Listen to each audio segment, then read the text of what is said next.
اللہ حفاظت فرمائے. ابتدا میں نے تھوڑی سی وہ بات عرض کی تھی، وہ یہ کہ جب کسی جگہ کے مسلمان نماز پڑھ سکتے ہوں، رکاوٹ کوئی نہ ہو، پھر بھی نہ پڑھیں.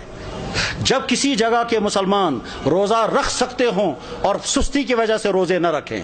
جب کسی جگہ کے مسلمان زکوٰۃ دے سکتے ہوں پھر بھی نہ دیں. جب کسی جگہ کے مسلمان حرام کاموں سے بچ سکتے ہوں پھر بھی نہ بچیں. جب کسی جگہ کے مسلمان قرآن پڑھ سکتے ہوں پھر بھی قرآن کے ساتھ ان کا تعلق قائم نہ ہو. جب کسی جگہ کے مسلمان اپنی نبی کی ایک سنت پر عمل کر سکتے ہوں پھر بھی نہ کریں. تو اللہ تعالیٰ شانوں کی طرف سے کبھی خطرناک فیصلے آتے ہیں، وہ یہ کہ جب تم آزادی کے دور میں میرے دین پر عمل کر سکتے تھے پھر بھی تم نے عمل نہیں کیا، تو میں ایسے حالات لے آؤں گا کہ تم چاہو گے بھی عمل کرنا تو کر نہیں سکو گے.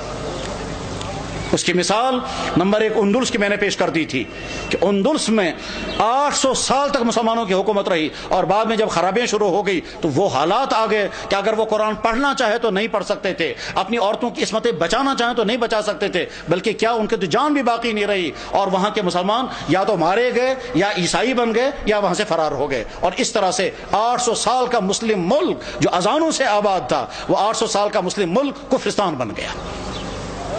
بخارا اور سمرقند یہ وہ علاقہ تھا جہاں امام بخاری، امام مسلم، ابو اللیث سمرقندی جیسا انسان، وہ علاقہ کے جہاں امام صاحب ہدایہ علامہ برہان الدین مرغینانی رحمہ اللہ تعالی جس علاقے میں تھے، کہ جس مسجد میں بیٹھ کر کے انہوں نے ہدایہ کتاب لکھی، اور 13 سال لگے کتاب لکھتے ہوئے، اور 13 سال مسلسل نے روزہ رکھا. گھر والوں سے کھانا آتا تھا، وہ کھانا رکھ دیتے تھے، جب گھر والے واپس چلے جاتے تھے یہ کھانا کسی غریب کو کھلاتے تھے. 13 سال بیٹھ کر کے انہوں نے کتاب ہدایہ نام کی کتاب لکھی تھی، جو حدیث اور عقلی علوم کا مجموعہ ہے. علامہ انور شاہ صاحب کہا کرتے تھے، فرماتے تھے میں ہر کتاب کا جواب لکھ سکتا ہوں لیکن چند کتابوں کا جواب مجھ سے نہیں لکھا جا سکتا ہے، ان میں سے ایک کتاب ہدایہ بھی ہے. جس مسجد میں صاحب ہدایہ نے وہ کتاب لکھی تھی اس مسجد میں شراب کھانا چلتا ہے. غرض یہ کہ جب بخارا اور سمرقند جیسے علاقے میں وہ حالات آ گئے کہ وہاں قرآن رکھ نہیں سکتے، کلمہ پڑھ نہیں سکتے، مسجدوں میں تالے لگ گئے، تو اللہ تعالیٰ شانوں کو طاقت ہے، اگر غضبناک ہو جائیں تو ان علاقوں میں بھی یہی حال ہو سکتا ہے جن علاقوں میں مسلمانوں کو موقع ہے وہ اپنے دین پر چلیں.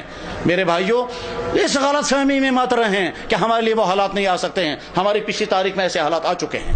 چنانچہ کشمیر کی پچھلی تاریخ میں ایک زمانہ ایسا آیا تھا جب سکھوں کا دور تھا، مسجدوں میں تالے لگے تھے، اور جو نماز پڑھنا چاہتا تھا اس نماز پڑھنا اس کی جسم سے کھال نکالی جاتی تھی سب لوگوں کے سامنے تاکہ باقی لوگ نماز نہ پڑھیں.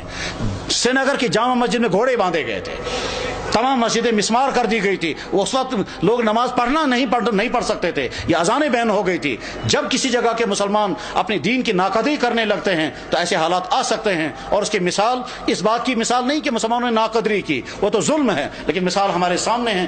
برما کے حالات، جہاں کی مسجدیں ختم، جہاں کے مدرسے ختم، جہاں کے داڑھیوں کے ایک بال کر کے نوچتے ہیں، جہاں علماء کو کھڑا کر کے اور سوئیاں مار کر کے ان کو شہید کرتے ہیں، جہاں ایک مسلمان خاتون کے ساتھ 20 30 بلکہ 100 آدمی بدکاریاں کرتے ہیں اور کھلے عام کرتے ہیں، جہاں مسلمان عورتوں کو کھڑا کر کے آگ لگا کر جلا دیتے ہیں، جہاں مسلمان عورتوں کی گودوں کے اندر ان کے بچوں کو ذبح کر دیتے ہیں، اور ساری دنیا کے مسلمان دیکھ رہے ہیں مگر کوئی کچھ نہیں کر سکتا. جب ان مظلوم مسلمانوں کے لیے کوئی آواز نہیں اٹھا رہا ہے تو آپ بے فکر یہ مت رہیں ہمارے ساتھ اگر کبھی ایسا ہوا تو ساری دنیا کے مسلمان سرگرم ہو جائیں گے. آج کا مسلمان بے حس ہو چکا ہے. آج کا مسلمان دنیا کے حکمران، ان کے بیوروکریٹ، ان کے تمام ہائی اقتدار طبقے وہ اپنی عیاشوں میں ڈوبے ہوئے ہیں. کسی سے کوئی امید نہیں ہے. اپنے دین پر جمنے کا فیصلہ کر کے اٹھیں، اپنے ایمان پر قائم رہنے کا فیصلہ کر کے اٹھیں، اپنے دین پر چلنے کا فیصلہ لے کر اٹھیں، اپنے گھروں کے اندر دیندار گھر بنانے کا فیصلہ لے کر اٹھیں، اپنے بزنسوں کو مسلمان بزنس بنانے کا فیصلہ لے کر اٹھیں، اپنے فنکشنوں کو دین کا فنکشن بنانے کا فیصلہ لے کر کے اٹھیں. جب مسلمان حرام سے بچ سکتا ہو اور پھر بھی نہ بچے اور شرابیں پیے تو حالات ایسے آ سکتے ہیں کہ زبردستی مسلمانوں کو شراب پلائی جائے گی. جب مسلمان داڑھی رکھ سکتا ہو اور نہ رکھے تو بعد میں ایسے حالات آ سکتے ہیں کہ رکھنا بھی چاہیں تو نہیں رکھ سکتے. ساری ترکی کے اندر مسلمان داڑھی رکھ نہیں سکتا حالانکہ سارا مسلمان ملک ہے.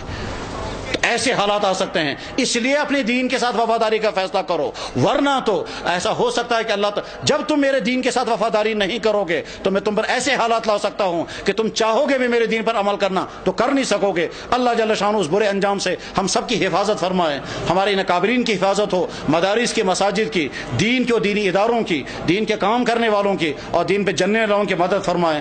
وآخر دعوانا ان الحمد للہ رب العالمین برحمتک یا ارحم الراحمین، آمین۔